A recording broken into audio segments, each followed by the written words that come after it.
Hello friends, welcome back to யாஸ்ட்ரி blogs. கலைஸ் கிச்சனில் இன்றைக்கி ஒரு ட்ரெடிஷ்னல் பலகாரம் பார்க்கலாம். பால் பணியாரத்துக்கு அப்புறம் நம்ம இன்றைக்கி கடல பணியாரம், முந்திரி கொத்து அப்படின்னு இதுக்கு பல பேர் இருக்குது. எப்படி செய்கிறதுன்னு பார்க்கலாம். இதுக்கு தேங்காய் வெல்லம்லாம் ரொம்ப இம்பார்ட்டன்ட். ட்ரெடிஷ்னல் பலகாரம் அப்படிங்கிறதுக்காக நம்ம ட்ரெடிஷ்னல் மெத்தட்லேயே பண்ணிக்கலாம். ஒரு தேங்காயை நல்லா துருவி எடுத்துக்கலாம். துருவி தான் எடுத்துக்கணும்.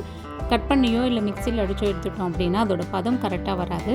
இந்த பலகாரம் ஈஸின்னு சொல்ல மாட்டேன். கண்டிப்பாக அதோட பதம் ரொம்ப இம்பார்ட்டண்ட். அதுக்கேற்ற மாதிரி நம்ம அதோட பொருளையும் அந்த தன்மையிலேயே நம்ம செதுக்கியோ இல்லை நம்ம சாஃப்டாக பண்ணி போட்டால் மட்டும்தான் இது கரெக்டாக வரும். இல்லைன்னா சில சமயமும் ரொம்ப கொலக்கொலன்னு இருக்கும். நம்ம எண்ணெயில் பொரிச்சும் எடுக்க முடியாது. 1/2 கிலோ கடலப்பருப்பு வேக வச்சு எடுத்துக்கிறேன். ரொம்ப கொலக்கொலன்னு இருக்கக்கூடாது. நசுக்கி பார்த்தா கையில் நம்ம விரலில் நசுக்கிற அளவுக்கு இருக்கணும்.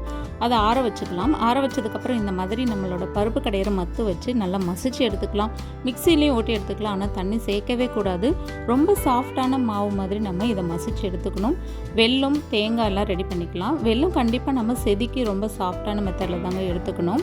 அதுக்கப்புறம் இதுக்கு தேவையான பொருள் சேர்த்துடலாம். இதோட நான் ஏலக்காய் பொடி, செதுக்கி வச்சுருந்த வெல்லம், 1/2 கிலோ பருப்புக்கு 1/2 கிலோ வெல்லம் சேர்த்துக்கிறேன். இது கூட நம்ம முந்திரி பருப்பு, பிஸ்தா, நம்ம வெள்ளை எள்ளு கண்டிப்பாக சேர்த்துக்கணும். ட்ரெடிஷ்னல் மெத்தடில் எள்ளு மட்டும் சேர்ப்பாங்க. நான் எக்ஸ்ட்ரா குட்டீஸ்லாம் சாப்பிட்றாங்க அப்படிங்கிறதுக்காக பிஸ்தா, முந்திரி பருப்பு இதெல்லாம் சேர்த்துக்கிறேன்.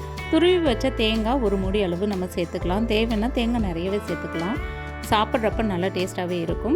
இதை நல்லா ஜென்டலாக மிக்ஸ் பண்ணி விட்டுட்டு இந்த மாதிரி லட்டு மாதிரி உருண்டைகளை பிடிச்சதுக்கப்புறமா மைதா மாவு, சர்க்கரை, உப்பு இதெல்லாம் சேர்த்துட்டு இட்லி மாவு பதத்துக்கு பிசைஞ்சு வச்சுருக்கேன். அதில் நம்ம போட்டு முழுங்கி எடுத்து அதுக்கப்புறம் எப்பயும் போல் ஆயிலில் ஃப்ரை பண்ணி எடுத்துக்கலாம்.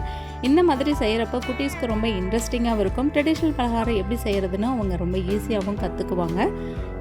ட்ரெடிஷ்னல் பலகாரம் மட்டும் இல்லைங்க, இப்போ நிறைய சிறுதானிய ரெசிபீஸ் ரொம்பவே அவேர்னஸ் வந்துருச்சு. சிறுதானிய ரெசிபீஸில் குளுக்கோஸ் இண்டெக்ஸ் லெவல் ரொம்பவே கம்மியாக இருக்குது. அதனால் குட்டீஸ்லேருந்து நம்ம கொடுத்துட்டு வந்தோம் அப்படின்னா அவங்களும் விரும்பி சாப்பிடுவாங்க, அவாய்ட் பண்ண மாட்டாங்க. மிதமான சூட்டில் நம்ம ஆயிலில் பொரிச்சு எடுக்கிறப்போ ரொம்பவே கவனமாக இருக்கணும். இந்த மாதிரி ஒரு பொன்னிறமாக வந்தால் போதும். மேலே இருக்கிற மைதா மாவு வெந்தால் மட்டும் போதும். உள்ளே இருக்கிற பருப்பு நம்ம ஆல்ரெடி வேக வச்சு நம்ம எடுத்து பூர்ணமாக ரெடி பண்ணி வச்சுருக்கிறது தான்.